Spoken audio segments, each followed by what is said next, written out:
আরামজাদা, যা আমার জন্য একটা উট নিয়ে আয়। উটের পিঠে চড়ে আমি মিশরের পিরামিড ঘুরে দেখব। দাদি আমাকে হারামজাদা বলে অপমান করলো। আকাশ পাতাল যেখান থেকেই পারি উট আমাকে নিয়ে যেতেই হবে। এই জিরাফ, বাঁচতে চাইলে বল এখনই, উট কোথায় লুকিয়ে আছে? মাথা মোটা জঙ্গলে কোনোদিন উট থাকে? যা মরুভূমিতে যায় দেখ।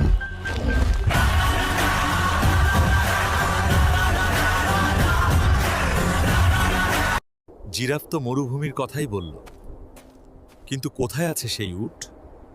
এই উট তোর পিঠে চড়ে দাদি পিরামিড দেখবে। আপোষেই যাবি নাকি কেলানি দিতে হবে? চলুন জাহাপনা, আমি আপোষেই যেতে রাজি।